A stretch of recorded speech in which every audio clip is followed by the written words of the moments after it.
Sa nakaraan, tinanggap na nga ni Justin na magtrabaho sa Apex pero may kasunduan na kasama pati ang kanyang ama at ito ay magtatrabaho din sa Apex. At ibinahagi ni AJ ang kasayahang naganap sa Christmas party ng foundation na kinabibilangan ni Don Pepe bilang isa sa mga benefactor. At ito namang sila Justine at saka si Annalyn ay gumanap din sa party na yun. Si Moira naman habang nasa bakasyon ay panay naman ang kanyang post at nakikita ito sa social media. Kaya ito ay hindi maiwasang mapag-usapan dahil sa nakaratay pa si Don Pepe. At ang mga marites na ito ay mahuhuli ni Justine na nagmamaritesan. Siyempre dahil sinabi ng direktor na hindi sila mag-friendship, kailangan nilang magkaroon ng away. Kaya nga ito, sila Nurse Evan at saka si Nurse Karen at Justin ay nagkaroon ng hindi magandang impression sa isa't isa. At dito maiipit si Annalyn dahil na pinsan niya itong si Justin. Kaya walang magagawa ito kung di umawat na lamang. Hindi pa kasi alam ng dalawang ito na magtatrabaho doon at makakasama nila si Justin dito sa Apex pagbalik nila rito upang magtrabaho.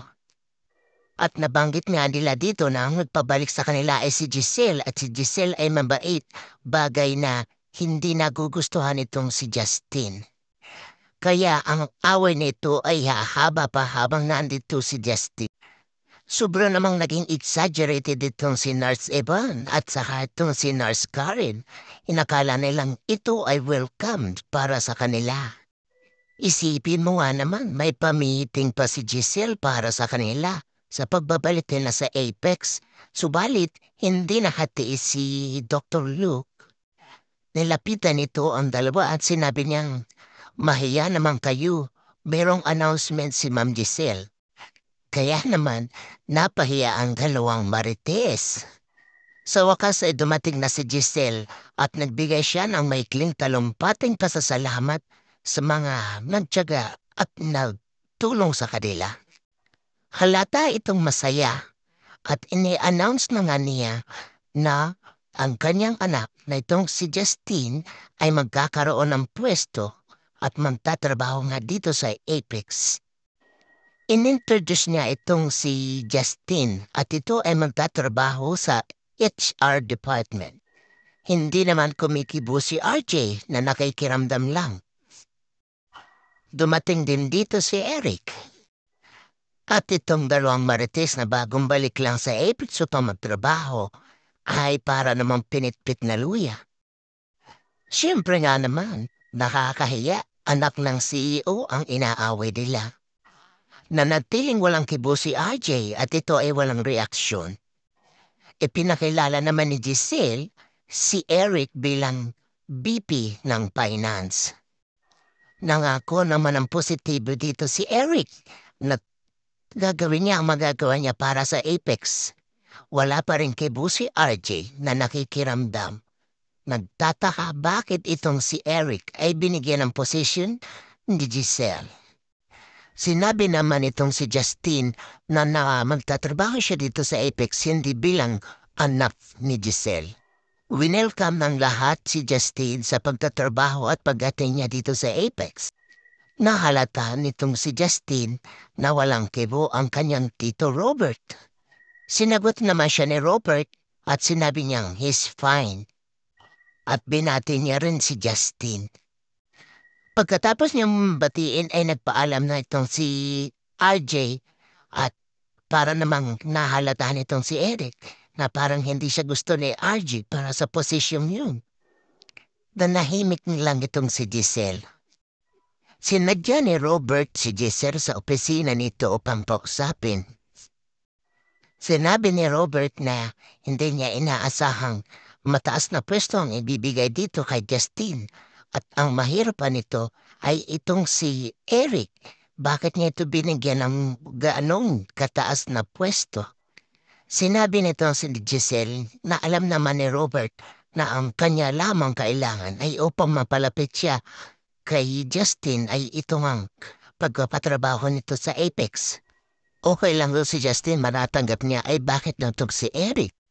Yan kasi ang kondisyong hiningi sa kanya ni Justin.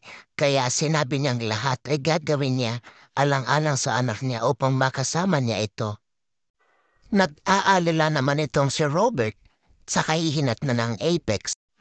Nang makinit ni Eric na nag-uusap sila Diesel at Robert, ito ay pumasok at sinabi niya kay Robert na meron siyang may-ari na isang hospice sa US at siya ang nagmamanage nito. Sinabi ni Robert na bakit ngayon lang ito at bakit nagkaroon ng interest ito na magtrabaho sa Apex. Sinabi ni Eric dito kung ano ang kanyang experience upang mawala ang duda ni Robert. At sinabi niya rin na ginagawa niya ito para kay Justin. Kinausap ni Carlos si Annalyn tungkol sa seminar sa Japan. Sinabi niya rito na since na babalik siya ng Apex baka hindi na ito payagan sa pagpunta sa seminar sa Japan. Ano ba daw ang tingin ni Anna din sa Eastridge? Isang sapatos na kapag aayon niya ay papalitan na at maghahanap na ng bago? Nangako si Annalyn na kung sakaling siya ay babalik ng Apex, tatapusin muna niya ang kanyang second-year residency dito sa Eastridge. Pero parang baliwala yan kay Carlos, hindi niya rin pinirmahan ang memo. Sinabi ni Doc Kitty na parang unfair yun kay Anna din at deserve ni Anna din ang slot na yun para sa seminar sa Japan. Sinabi ni Carlos na kung si Annalyn ay alis na ng Eastridge, parang unfair yun sa iba at magkakaroon ito ng hindi magandang pagtingin ng ibang kasamahan dahil si Annalyn ay anak ng kanyang asawa at parang magkakaroon ito ng favoritismo at ito ay naunawaan naman ni Doc Kitty. Nahalata ni Doc Lindon at saka si Harry na parang malungkot at walang pibo itong si Annalyn. Kaya nabanggit ni Doc Lindon ang tungkol dito sa seminar sa Japan. Sa pagkasalita ni Annalyn, halatang naghihinanakit ito kay Carlos at nasabi ni Harry na kung mayroon na naman silang samaan ng loob na ito, si Doc Carlos to kanyang ama. Hanggang kailan kakayanin ni Zoe ang sundot ng kanyang konsensya? Itang si Zoe hindi ko gusto ang pagsagot-sagot nito, napakabastos. Magkaroon kaya ng Zoe the second sa Apex.